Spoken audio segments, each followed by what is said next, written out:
자, 여러분 안녕하십니까? 여자친구에게 헬리콥터까지 선물했다는 사람이 감옥에서 사망했습니다. 동물을 길들이는 도구는 먹잇감이요. 인간을 길들이는 도구는 돈이 아닌가 생각될 때가 종종 있습니다. 인간을 타락시키는 도구 또한 돈이 될 것입니다. 나약한 인간은 가슴 서늘한 오금 저리는 일이 터질 때마다 돈보다 더 값진 게 있구나 하고 깨닫는 듯한 모션을 취할 때가 들어 있긴 합니다만 그건 잠시뿐인 것 같습니다. 황금 만능주의는 현대인들의 정신고질병 중에 고쳐야 할 도전 일로인지도 모르겠습니다. 억만장자라는 소리를 들을 때마다 사람들은 놀라움에 입을 벌리고 부러움에 경기를 하는 게 현대판 인간들의 모습이 아닐까 하는 생각도 들게 됩니다. 미국의 억만장자 제프리 앱스타인은 67세의 나이로 세상을 마감했습니다. 인간에게 돈보다 더 중요한 것이 분명히 있다는 사실을 일깨워주는 대사건이었던 것 같습니다. 과연 제프리 앱스타인은 어떤 인물이며 억만금을 남겨두고 비교적 이른 나이인 67세의 세상과 하직하게 된 그 연유가 무엇인지에 대해서 알아보고 다시 한번 인간이 가야 할 길을 점검해 보기로 하겠습니다. 우선 우리는 한 인간이 거대한 유산이나 복권에 수차례 연거푸 당첨되는 일도 없이 어찌 억만금을 손에 거머쥘 수 있었는지에 관심이 쏠리게 될 것입니다. 제프리 앱스타인은 마당발의 전형적인 모습을 보여주었습니다. 그는 한때 헤지펀드 매니저이기도 했습니다. 헤지펀드라고 하면 여러분 국제증권 및 외환시장에 단기간의 이익을 노리고 투자하는 그런 민간 자본을 말하죠. 이를 통해서 탄생한 벼락부자가 아마 맞나 봅니다. 앱스타인은 1953년 뉴욕 브루클린에서 태어났습니다. 그의 부모는 유대인이었으며 비교적 평범한 사람들이었습니다. 앱스타인의 어머니는 학교 보조교사 겸 주부였습니다. 아버지는 뉴욕시에서 공원의 조경 및 정원사로 일했습니다. 앱스타인은 고등학교를 건너뛰고 대학에서 수학을 공부했지만 학위를 받지는 않았습니다. 1974년도에 청소년을 위한 물리학 및 수학교사 일을 당분간 하기도 했는데 당시 청소년들에게 부적절한 행위를 해서 문제가 되기도 했습니다. 한때 그는 은행일과 금융 컨설팅업도 하게 되었으며 부정과 불법, 이와 관련된 고객의 금융 해결사 역할도 한 것으로 전해졌습니다. 일련의 여러 과정을 통해서 앱스타인은 천문학적인 재산을 소유하게 되었던 것이죠. 인간이 돈을 필요 이상으로 많이 갖게 되면 항상 문제가 발생된다는 그러한 얘기를 우리는 자주 접해왔습니다. 2019년 8월 10일 감옥에서 사망했습니다.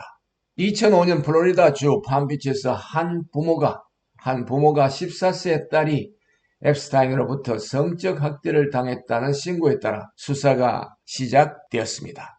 앱스타인은 유죄 판결을 받고 약 13개월 후인 2008년도에 석방된 적이 있었습니다. 그 후 2019년 7월 6일에 앱스타인은 플로리다와 뉴욕에서 미성년자 성매매 혐의로 다시 체포되었습니다. 앱스타인으로부터 성폭행을 당했다고 주장하는 소녀들이 자그마치 36명이나 되었으며 일부는 14세 정도의 어린 소녀들이었습니다.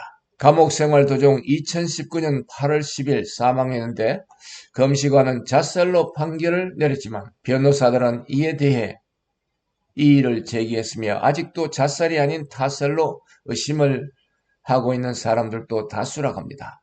하지만 그의 죽음으로 판사는 2019년 8월 29일에 모든 형사 고발을 기각했습니다. 앱스타인은 기슬린 맥스웰이라는 여인과 수십 년 동안 관계를 맺었는데 이 여인은 앱스타인의 연인인 동시에 앱스타인에게 소녀들을 알선해주는 공급책의 역할을 했습니다. 그녀는 과연 어떤 성향의 사람이었을까요? 맥스웰은 영국의 미디어 재벌 로버트 맥스웰의 9번째 자녀이며 막내딸입니다. 그녀는 또한 옥스퍼드 학사와 석사 출신이기도 합니다. 그뿐이 아니라 여러 국가의 언어를 말할 수도 있다고 합니다. 1991년 아버지가 사망한 후 미국으로 건너갔으며 미국에서 앱스타인을 만나게 된 것입니다. 다시 말해서 맥스웰은 상류층 금수저 출신이었던 것입니다. 그녀와는 달리 서민 가정에서 태어나 대학 중퇴를 한 앱스타인을 맥스웰 자신의 영국 왕실과의 친분 등을 기반으로 최상류층과 연결해주는 핵심 고리 역할을 한 것으로 알려졌습니다. 여기서 여러분들은 맥스웰이 어떤 방법으로 어린 소녀들을 앱스타인에게 알선해 줄 수 있었는지 궁금해 하실 겁니다. 우선 그녀는 고액을 보장한다며 마사지사를 구한다는 광고를 이용했습니다. 그녀는 앱스타인의 연인님과 동시에 어린 소녀들을 모집해서 앱스타인에게 소개해주고 화대를 받아 소녀들에게 지급해주는 포주 역할을 했던 것입니다. 흔히 인간이 권력과 돈을 갖게 되면 입버릇처럼 하는 말이 있죠. 건드리면 다친다. 뉴욕타임즈와의 인터뷰에서 앱스타인은 유명한 권력층 인사들의 성적 성향과 마약 복용 전력을 많이 알고 있고 사진까지도 있다고 했습니다. 다시 말해서 자신은 대단한 사람이니까 함부로 건드리면 다치는 수가 있다는 간접적인 위협의 메시지였던 것입니다. 상류층을 끌어들인 정황으로 봐 탓살 가능성도 충분히 점쳐볼 수가 있을 것 같습니다. 또한 앱스타인이 죽기 3주 전에도 자살 시도가 있었다는 보도도 있었습니다. 그럼에도 불구하고 숨진 시간대에 감시 카메라를 비롯한 교도소 측의 감시 행위가 전혀 없었다는 것입니다. 또한 부검 결과 목이 졸린 골절 흔적까지 발견되었다고 했습니다. 더욱 의심이 가는 부분은 시신을 부검한 검시관은 사망 원인을 미결로 남겨뒀는데 당국은 서둘러 자살로 결론을 내버렸습니다.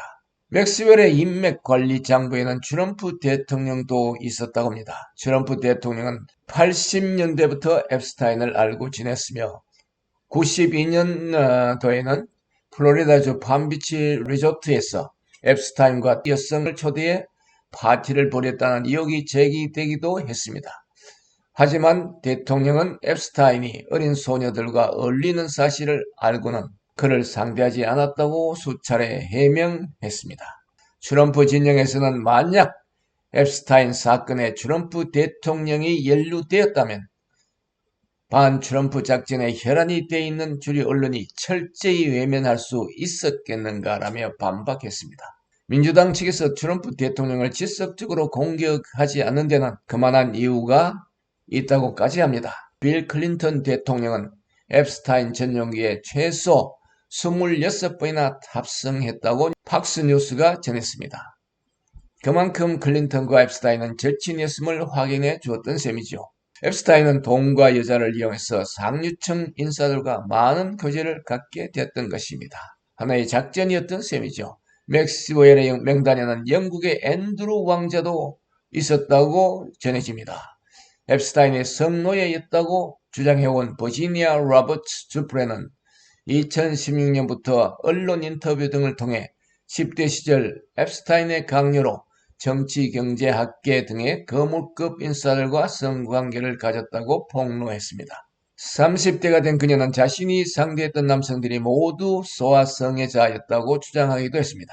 그녀가 공개한 리스트에는 영국의 앤드루 왕자와 민주당 소속 뉴멕시코 주지사였던 빌 리처드슨, 조지 미첼 전 상원의원, 자산 매니저인 글렌 더빈, 모델업계 이사인 장 루크 브루넬, 앨런 더 서비츠 전 하버드 법대 교수와 MIT 교수를 지낸 인공지능 전문가 마빈 민스키 포함되어 있었습니다. 나아가 앱스타인은 모하마드 빈 살만 사우디 왕세자, 일론 머스크 테슬라 회장, 제프 베이조스 아마존 회장, 우디 앨런 영화감독까지 전 세계 유력 인사들과 친분을 유지해 왔던 것입니다. 이 중 하버드 법대 교수인 더 서비츠 전 교수는 2008년 앱스타인이 처음 기소됐을 때 변호를 맡아 특혜성 형량을 받아낸 인물이기도 합니다. 주프레는 1999년과 2002년 사이 뉴욕과 런던에서 앤드루 왕자와 3차례 성관계를 가졌다라는 진술과 함께 당시 화대 액수까지 구체적으로 밝혔으며 이는 영국 사회를 발칵 뒤집어 놓기도 했습니다. 앱스타인은 버진 아일랜드, 파리, 뉴멕시코, 뉴욕, 플로리다 등 곳곳에 별장처럼 사용하는 부동산을 소유하고 있는 것으로도 알려졌습니다.